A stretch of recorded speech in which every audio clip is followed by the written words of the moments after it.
A no-sleep story posted by Saturdead. I was hired to notice things out of place. As a kid, I was scared of pretty much everything. At night, I'd see faces moving in the wallpaper. I'd see branches slither like snakes. Piles of clothes turned to slumped bodies. Lamps looked like heads, and the front of cars grinned at me with sinister intent. I could also hear them. A creaking door would sound like a groan. The wind would scream, and floorboards would breathe heavy sighs. To me there were ghouls, ghosts, and monsters around every corner. Needless to say, I was a nervous kid. Turns out it wasn't just an active imagination. I have a condition. It basically boils down to chronic overactive pareidolia. You know that thing where you can see faces in cars, or shapes of people in trees? That's pareidolia. It is a sort of defense mechanism that humans have evolved to notice camouflaged creatures, like jaguars and snakes, and to discern the sounds of encroaching predators. But to me, it is about 16 times more noticeable than what is normal for the average person. I see things everywhere, all the time. Of course, there were treatments. By age 12 I had tried 6 different regimens over a total of 4 years, and the side effects were brutal. Some would make me irritable, while others would make me hyper-focused. One type of medication just straight up put me to sleep. By age 18, I thought I'd never get a job. I was barely dragging myself through school, and there was no way I'd make it through college. I was on a course of drugs that barely kept me together, but they gave me these awful tics. I'd drop things. I'd wake up in the middle of the night. My leg would shoot out and trip me. I was a mess. My mom had to cover the stairs and handrail in grip tape. A few years ago, I had a standing meeting with the county employment services every Thursday. I hated it. On a particularly bad day my mom had to drive me there. The MEDS were kicking my ass. She dropped me off at the end of the street, and just in that short walk to the office I almost tripped into a brick wall. I was so flustered I knocked over a trash can, but for the first time in a couple of years, I had an interview with a potential employer. I didn't think much of her. She was just some old woman in a warm coat. She introduced herself as Teresa and told me that she'd heard a lot about me. She offered me a trial, and a hefty one-time payment. I didn't get clear idea about what I was supposed to do, but she told me that secrecy was part of it. The only demand she had was that I stop taking my MEDS. Still feeling the trash smell on my pants, I took Teresa up on her offer. On my first day of work, I had no idea what to expect. I'd been off my MEDS for a week, and I had barely slept. It was hard to wrap my head around the world as I'd seen it as a kid. I'd see faces in the walls, in the shadows, in the leaves, in patterns. Pretty much everywhere. I'd hear voices and screams in every braking car, in crinkling paper, in creaking floors. It was hard staying focused, and I was so jumpy I could barely move without flinching. Teresa picked me up in a grey sedan. She was wearing a headset and kept looking over at the GPS. I noticed her leg was twitching, and that she kept biting her lip. She barely looked at me that whole ride. We finally arrived at a small yard, about a 40-minute drive off the highway. There were 2 large trailers and a single-story run-down prefab house from the 60s. One of those things with cheap wood panels and matching broken windows. There were 8 other vehicles in the yard. 4 sedans, 2 vans, a jeep, and a bus. They'd set up warning tape, a command tent with laptops and an antenna, spotlights, and half a dozen crates covered with blue tarps. There were armed men with assault rifles, security personnel with handcuffs, and a couple of medics standing by with first aid kits and stretchers. I was swarmed as soon as I stepped out of the car. They fitted me with a headset, protective gloves, a heart monitor, and tagged me with a plastic ribbon around my left wrist. All the while, Teresa was just looking around, a bead of sweat stinging her eye. "What are we looking at?" she asked. 3? 4? Just 1, I heard in the headset. "We got it early." "You got the spot, on site," she responded. "Any blues?" "No blues. We're clear." Teresa finally turned to me. She faced me, put her hands on my shoulders, and talked slowly. "This seems like a lot," she said. "All I want you to do is to go inside, carefully, and tell me what you see." "Why?" I asked. "What's in there?" "I don't know," she sighed. "None of us knows. But we think you can see it." "Is it dangerous?" She shook her head. "We don't know. We're trying to get to know them." There was a flurry of instructions. I had to sign a waiver. They took pictures of me from 6 different angles, and took several blood samples. They took a swab from my tongue, checked my eyes, and fitted me with a pair of safety goggles. Teresa took them from me just seconds later. "Nothing around the eyes," she said. "You need to see clearly." They asked me to approach the door while they were running some kind of diagnostic. Weapon checks, system checks, ready checks. It felt like we were launching a rocket. I could feel my legs shaking. "I'm with you all the way," Teresa said over the headset. "You can leave at any time. Just tell me what you see." And I really mean what you see. A countdown began. At 0, the spotlights turned on, and the entire yard turned into a soundless ghost town. Everyone held their breaths. It was my turn. I stepped inside. A simple 1-story house. 3 rooms, a bathroom, a kitchen. Someone had clearly lived there until recently. There were still clothes flung over a chair in the living room. The power was off, but the pale spotlights coming in through the windows made it feel like I was walking through a hospital waiting room. My heart was pounding out of my chest. I didn't know what to expect, but this payday could be the boost I needed to get my own place. A paycheck with 4 zeros, for a single day of work. But standing there, looking into the sterile living room, I was having doubts. "What do you see?" asked Teresa. "Notice anything?" "No, just furniture, a couch, an old TV, a fancy carpet, nothing out of the ordinary." I just walked around, saying out loud what I was seeing. As the minutes passed, Teresa was getting impatient. "These are just things," she said. "I need you to tell me what you really see." I entered the bathroom, and immediately felt this awful feeling in the pit of my stomach. A noise tickled my ear. Looking in the bathroom mirror, I could see something moving behind me. In a heartbeat, I caught a glimpse of a pair of blue eyes. I turned around, screaming, Something. Something moved. I flung myself backwards, closing the bathroom door with the tip of my fingers. I stumbled, tearing down the shower curtains and crushing a cockroach. Laying there with my feet in the air, I tried to remember to breathe. Rarely have I ever been so scared that I had to remind myself to breathe. My fingers tingled with adrenaline. "Tell me what you saw," Teresa yelled. "What's in there?" "Blue eyes." It had blue eyes. "Did you see where it went?" "I didn't. To the best of my knowledge, it was still outside the door." "Look again," she continued. "Look again, then get out." She had to coax me out of the bathtub. She encouraged me, spurred me on, and reminded me that I had to leave that room one way or the other. It probably took them 15 minutes to get me out of the tub, and when they did, I could barely feel my feet. When I finally opened the bathroom door, I couldn't see anyone. The hallway was empty. I carefully stepped out, looking around. Nothing. Standing in the middle of the living room, I felt like an idiot. This was exactly what I was taking my medication for. Paranoia and sudden bouts of fear. It dawned on me that maybe I was influenced by all the people outside, and their preparations. I was walking in here expecting to see something. They'd worked me up, so of course I was seeing things. But then again, there was an odd painting on the wall that I hadn't paid attention to earlier. It was the strangest thing. It was a sort of thrift store painting, showing 2 women walking across a bridge on a hot summer's day. It was sort of generic, but I'd been hyper-vigilant when I first stepped in. You know that feeling when you say a word over and over so many times that it starts sounding like a noise? That's the feeling that fell over my eyes. The picture started to blur and disappear, turning into swirling colors.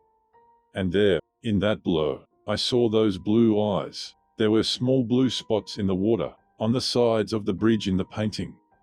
That's what I'd seen, and there, I'd seen a face. Something blending into my sight, disappearing, and for a second, I knew for certain that I hadn't seen this painting when I first stepped inside, and now, it knew that I could see it. I felt it. I slowly started to back out. There's something in the painting, I whispered. In the living room. You sure? Teresa asked. Absolutely sure? Absolutely. Get out. I rounded the corner and heard the floorboards creak. I could no longer see the painting, and I could sense something move.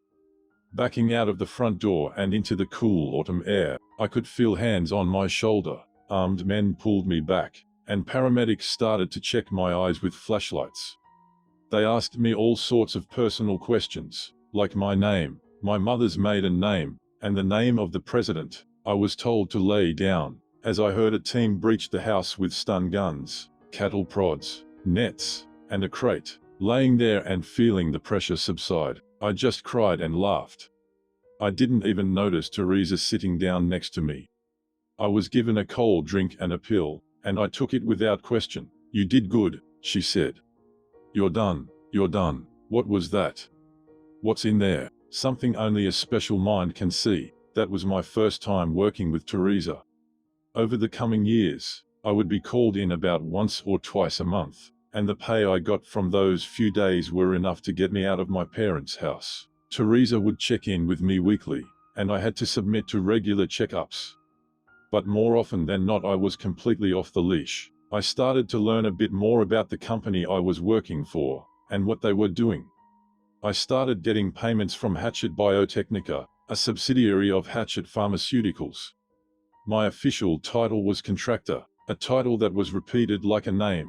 Teresa started going into greater details on what to look for and how to act, but that first mission was a sort of test to prove myself. I had no idea what I was actually proving, but it felt like my tendency to discern patterns and seeing dangers helped me along. I learned a bit more about their procedures. For example, they were adamant about checking for blues. This meant surveying the nearby area to look for some kind of infection, usually taking the form of miscolored flowers. Most often blue, but not always.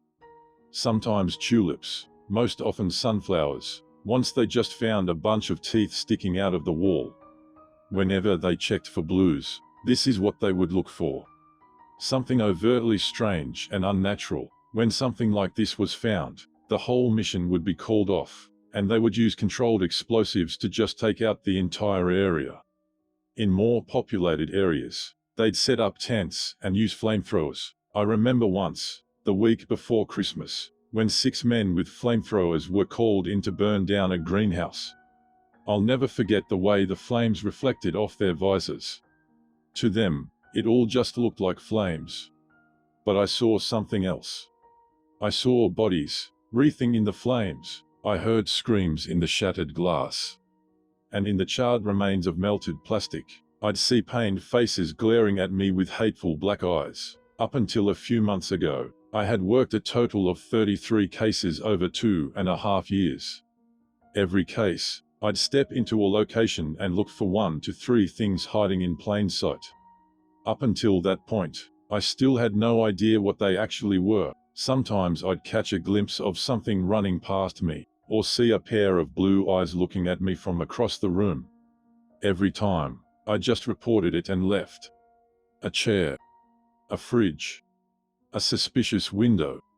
Hell, once it was a music box. This time, we were just coming up to a house. It was a rainy autumn evening, and the area was already set up when we got there. I saw a for sale sign knocked over by one of the jeeps who'd taken a wide turn. I got suited up. Blood samples, plastic wrap, all that jazz. It was set up to be just another job.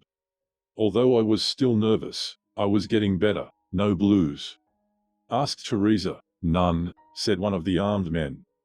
We're looking at a single tango. You sure? Teresa squinted. First report said 6. Secondary reading says 1.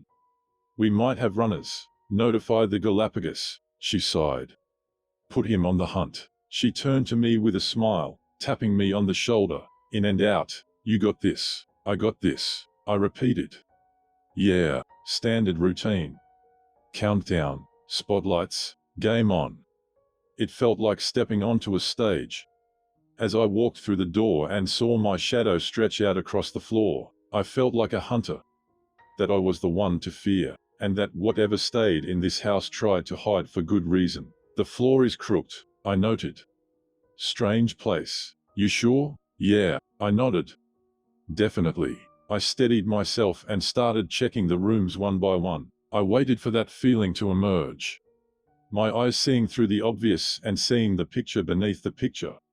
The blue eyes emerging from nothing, and the patterns of shadowy figures growing clearer. Just relaxing and expecting that feeling to wash over me was enough to put me at ease, but I could still feel a primal part of me tickling my nerves, expecting me to panic.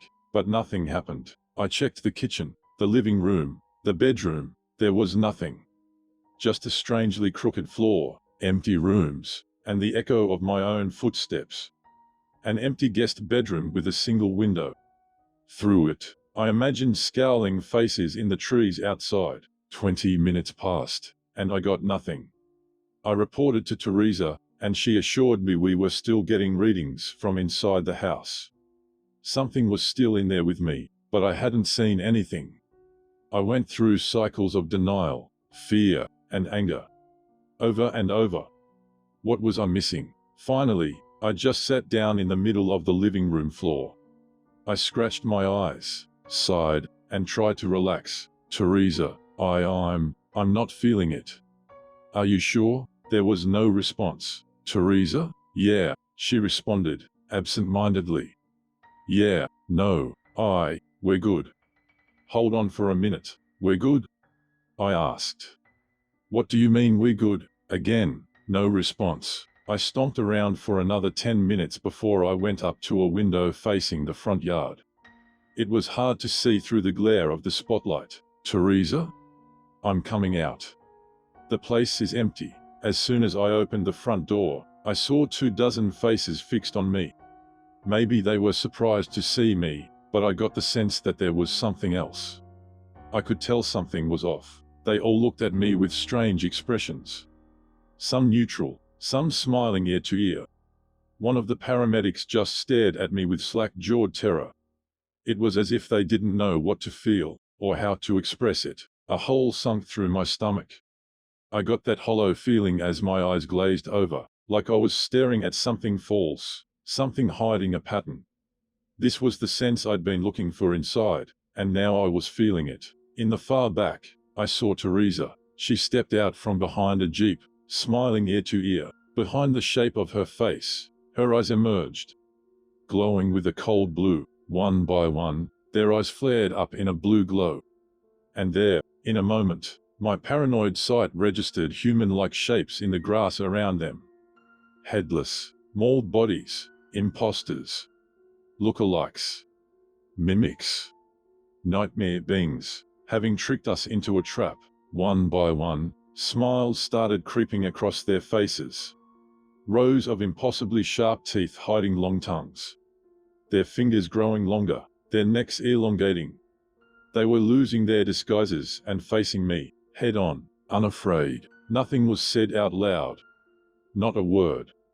But to me, it was as if the wind itself was screaming for me to run. I slammed the door behind me and ran. Faces were coming out of the walls. Door handles turning into hands, grasping at my clothes.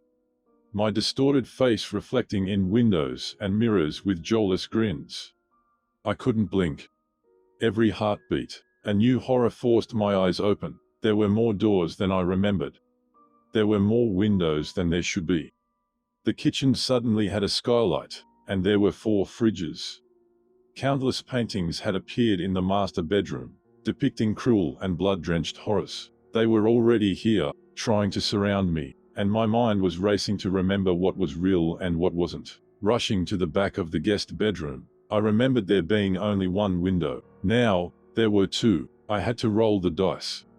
Take a guess. Do something. As I grabbed the window frame, I imagined teeth slamming into my hands.